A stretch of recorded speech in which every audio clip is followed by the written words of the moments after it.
बिस्मिल्लाहिर्रहमानिर्रहीम। अस्सलामुअलैकुम स्टूडेंट्स। क्या आपको मैथ मुश्किल लगता है? क्या आपको मैट्रिक्स के बारे में मालूम है?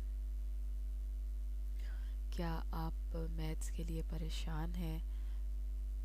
वो बच्चे जो साइंस ग्रुप के हैं और जिनको मैथ बहुत ज़्यादा मुश्किल लगता है, जो चाहे वो इंग्लिश में हो चाहे वो उर्दू में हो, तो वो अब बच्चे परेशान ना हों, क्योंकि मैंने अपने चैनल के ऊपर मैथ्स की क्लासेस का शेड्यूल दे दिया है।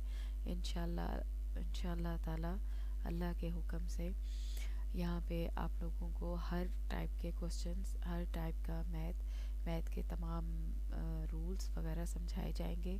तो welcome to my channel Saima Ansari academy. 9th class की क्लासेस मैथ्स स्टार्ट है। ये मैंने दोनों पैनल खोले हुए हैं, एक तो मैथ्स इंग्लिश में और एक मैथ्स उर्दू में। तो मैथ्स का हम आगाज़ करते हैं बिस्मिल्लाहिर्रहमानिर्रहीम। ये 9th क्लास की बुक है मैथ्स की। उसमें हमारा पहला टॉपिक है मैट्रिक्स। मैट्रिक्स बेसिकली क्या होते हैं, हम इसको उर्दू में पहले डिस्कस कर लेते हैं। आफ्टर दैट हम लोग फिर इसे इंग्लिश में डिस्कस करेंगे। कालिब और काल्बों का मत्तका मक्ता मक्ता इसका तारुफ क्या है? What is a matrix? हकीकी अदाद की मदद से एक मुस्ततील बनावट, मसलन 0 1 2 3 4 और 7 नंबरों की मदद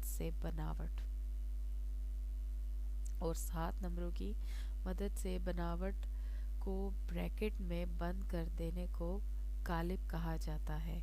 इसी तरह 0 1 3 4 एक दूसरा कालिब है। क्या कहते हैं कि मैट्रिक्स क्या है? जिसमें रोज एंड कॉलम्स हों, यानी कि रोज एंड कॉलम्स उफ़की सिमत में हों, और दूसरी ये होती हैं उफ़की और इसी तरह अमूदी। उफ़की मीन्स हॉरिजेंटल और अमूदी मीन्स होती हैं वर्टिकल।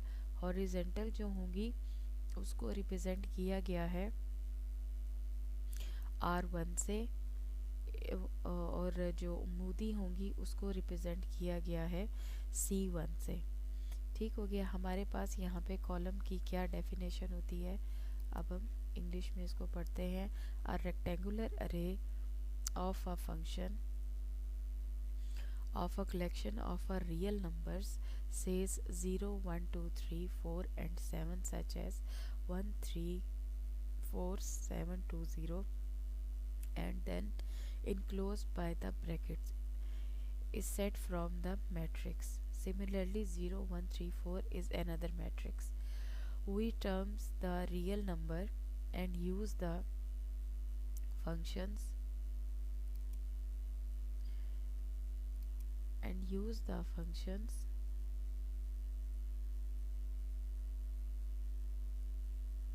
इसको हम थोड़ा सा साइज इसका इंक्रीज कर लेते हैं। ठीक है जी। मैट्रिक्स एज द एंटायर और element of the matrix, plural of the matrix is the matrix. ठीक है। मैट्रिक्स की जमा मैट्रिक की जमा मैट्रिक्स होती हैं। The matrix are donated conversation by the capital letter ABCMN।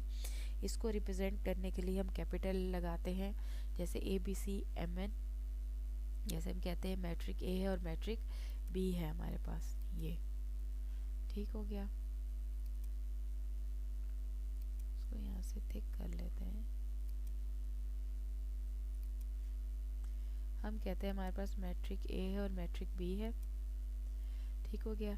Rose and columns, matrix बच्चों असल में बात यह है कि मैट्रिक्स होता क्या है। मैट्रिक्स होता ही रोज एंड कॉलम्स पे डिपेंड करता होता है। ठीक है। अब रोज कैसी होती हैं और कॉलम्स कैसे होते हैं? रोज जो होती हैं यहाँ पे लिखा हुआ है, it is important to understand an entity of a matrix with the following formatting. In matrix A, the entries represent in the horizontal ways are called the rows. जो इस तरीके से होंगी उन्हें हॉरिजेंटल रेस कहा जाता है। वो क्या होंगी? हॉरिजेंटल वेज होंगी वो होंगी रोज, ठीक है। अब मैट्रिक्स से there are the rows shown by the R1 R2 and R3। यहाँ पे रो 1 है, यहाँ रो 2 है और यहाँ रो 3 है, ठीक है। ये हॉरिजेंटल है। जो इंग्लिश के स्टूडेंट्स हैं उनको आसानी से समझ आ जाएगी, और जो उर्दू के स्टूडेंट्स हैं उनको भी आसानी से समझ आ जाएगी, इसमें कोई परेशानी वाली बात नहीं है, ठीक है। और यहाँ पर हमारे पास मैट्रिक्स बी है, ठीक है। और उसके जो रोज, उसके जो कॉलम्स हैं, in a matrix B all the entries represented in the vertical ways are called a column of the matrix. Matrix B has the 3 column as shown into the C1 C2 and C3। यहाँ पर C1 C2 and C3 बताया गया है, ठीक है। यहाँ तक आपको बात समझ आ गई कि मैट्रिक्स मैट्रिक्स होता क्या है, और उसका सिंटैक्स मीन्स के लिखने का उसका तरीका क्या है, उसको रोज़ को क्या कहा जाता है, रोज़ को क्या कहा जाता है, और कॉलम्स को क्या कहा जाता है, और वो किस सिमत में होती हैं। यहाँ तक तो आपको बात समझ आ गई होगी, ठीक है। अब हम बात करते हैं जी ऑर्डर ऑफ अ मैट्रिक्स के। मैट्रिक्स का ऑर्डर क्या है, ठीक है। The number of a rows and columns in a matrix specify its order. Means order वो होता है कि अब जैसे हम किसी चीज़ को ऑर्डर देते हैं, ठीक है, किसी भी कोई चीज़ भी हम ऑर्डर पे मंगवा लेते हैं कि जी इतनी तादाद में हो जी। फॉर एग्जांपल हम फूड पन्ना पे ऑर्डर कर देते हैं कि जी 2 जिंगर 2 शवार में, और इस तरह से जस्ट लाइक हम यूँ कर लेते हैं। तो उसका क्या मीनिंग होगा कि उसका ऑर्डर क्या है, कि वो उसकी कितनी रोज़ एंड कितने, उसमें कितनी चीज़ें हैं। इसी तरह मैट्रिक्स में लेते हैं कि इसकी कितनी रोज़, क्योंकि हमारा काम रोज़ एंड कॉलम्स पर चल रहा है, तो हमने तो रोज़ एंड कॉलम्स पे चलना है, तो कितनी रोज़ और कितने कॉलम्स हैं इसमें, ठीक हो गया। तो हम कहते हैं if a matrix m has a m rows and n columns, m rows and n columns, then m set to be order m by n. तो मैं कहती हूँ कि मैंने अपनी रोज को कह दिया है m, और कॉलम्स का नाम रख दिया है n। तो इसका क्या मीनिंग होगा, तो क्योंकि वो सेम ऑर्डर में है, 1 2 3, 3 कॉलम है by n। For example m, ठीक है, 2 मैट्रिक्सेस हैं 3 by 3, ठीक है, ये 3 रोज हैं और 3 कॉलम है। यहाँ पे 2 कॉलम, ये क्या नाम है, 2 रोज हैं और 3 कॉलम है, ठीक है। 2 रोज हैं और 3 कॉलम है। इन्होंने क्या लिखा है, 2 by 3, राइट। यहाँ पे 3 कॉलम है और 2 रोज हैं, ठीक हो गया बच्चों। अब यहाँ पे एक और कॉलम है, वो कहते हैं कि यहाँ पे इसका क्या ऑर्डर होगा। यहाँ पे 1 2 और ये 3 रोज हैं और 3 ही कॉलम है। और कितने कॉलम है, 3 ही कॉलम है।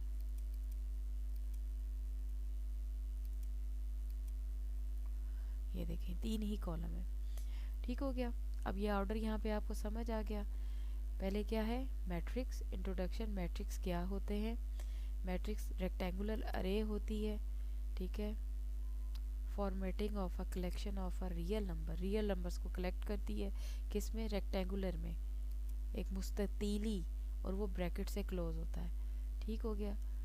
फिर उसमें रोज एंड कॉलम्स कंसीडर किए जाते हैं उनमें, और फिर उसके बाद उसका ऑर्डर क्या है कि उसमें कितनी रोज हैं और वो कितने कॉलम्स में एक मैट्रिक्स का। अब हम करते हैं इक्वल मैट्रिक्स, बराबर के matrix. Let A and B be 2 matrix, हमारे पास 2 मैट्रिक्स हैं, then A is set to be equal to B and denoted by the A is equal to B if and only if the order of A equal the order of B। क्या कहता है कि A equal matrix तब होगा कि जब A बराबर होगा B का, यानी कि उसका ऑर्डर, उसमें भी मिकदार उतनी ही होगी और उसमें भी उतनी होगी। फॉर एग्जांपल हम लोग नीचे देखें, their corresponding entries are equal. इन लोगों जो एंट्रीज हैं वो भी, जो रियल नंबर हैं वो भी इक्वल होंगे, ठीक है। इस लाइन का मीनिंग ये है कि their corresponding entries are equal, means इनमें जो नंबर्स दिए गए हैं रियल नंबर वो भी इक्वल होंगे, ठीक हो गया। तो अब हम देखते हैं, हमारे पास कॉलम ए है, उसमें 1 3 4 -4 एंड 2। अब हम देखते हैं बी जो है, उसमें 1 है, -4 है, 2 + 1 3 बन जाता है, 4 - 2 2 बन जाता है। तो क्या है, A इक्वल है B के। We see that the order of matrix A, the order of matrix B, ठीक है, equal to B, their corresponding elements are equal, thus so A is equal to B। इसी तरह इसका answer यूं ही हम लोग लिखेंगे, पस उर्दू में हम लिखेंगे सो कि हमने देखा कि मैट्रिक्स ए जो है कालिब ए जो है वो बराबर है कालिब बी के, तो इसमें जो मौजूद रकमे हैं वो भी बराबर हैं।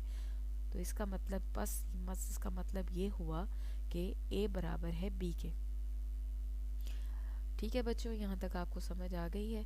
तो अब नेक्स्ट चलते हैं, एक और एग्जांपल देखते हैं। L is equal to 2 - 1 and 3/2 यहाँ पर, एंड M जो है वो कॉलम है 2/1 का और 3/2 का, -2 का। तो क्या ये इक्वल है? Not equal. यहाँ पर भी 2 है, राइट, यहाँ पर भी 2 और -1 है, यहाँ 3 है, यहाँ पे माइनस नहीं लगा हुआ। रोज एंड कॉलम्स तो इक्वल हैं, लेकिन इसकी क्रॉसपेंडिंग्स मीन्स कि इसमें जो एलिमेंट्स दिए गए हैं वो इक्वल नहीं है। ठीक है, यहाँ प्लस है, यहाँ माइनस है, प्लस माइनस माइनस जीरो आ जाएगा। ठीक हो गया। We see that the order of L equal to order of M, but entries in the second row and second column are not same. तो हम कहते हैं L not equal to M, तो इसका साइन क्या होगा, बराबर के साइन के ऊपर हम यूं लाइन लगा देंगे तो ये नॉट इक्वल हो जाएगा। ठीक है बच्चों, इसी तरह एक और एग्जांपल ये है। इंशाल्लाह अजीज़ आपको नेक्स्ट लेक्चर में मैं एक्सरसाइज करवाऊंगी। होपफुली आज का लेक्चर आप बच्चों को समझ आया होगा। इसी दुआ के साथ, इसी उम्मीद के साथ कि आप लोगों को ये मेरा नया सेशन है 9th क्लास के लिए, साइंस स्टूडेंट्स के लिए जिनको मैट्रिक्स में प्रॉब्लम है, मैथ्स में प्रॉब्लम है, वो बिल्कुल भी परेशान ना हो। मेरा चैनल ज़्यादा से ज़्यादा प्रमोट करें, ज़्यादा से ज़्यादा शेयर करें, सब्सक्राइब करें, लाइक करें और बेल आइकॉन पे क्लिक करें, ताकि वो बच्चे जो घर में ट्यूशन नहीं पढ़ सकते, और ये ख़ास कर इसीलिए एफ़र्ट की जा रही है कि जो बच्चे ट्यूशन नहीं पढ़ सकते या ट्यूशन नहीं माँ बाप पढ़ा सकते, एटलीस्ट वो ये चीज़ अफोर्ड कर सकते हैं कि कहीं भी नेट हो। नेट तो अब हर घर में अवेलेबल है, तो वो घर में बैठ के आसानी से मैथ समझ सकें। होपफुली स्टूडेंट्स आपको ये मेरा यहाँ तक लेक्चर समझ आया होगा। टिल देन इसी दुआ के साथ कि अल्लाह पाक हमारे इल्म में इजाफ़ा फरमाए। नेक्स्ट लेक्चर के लिए अल्लाह।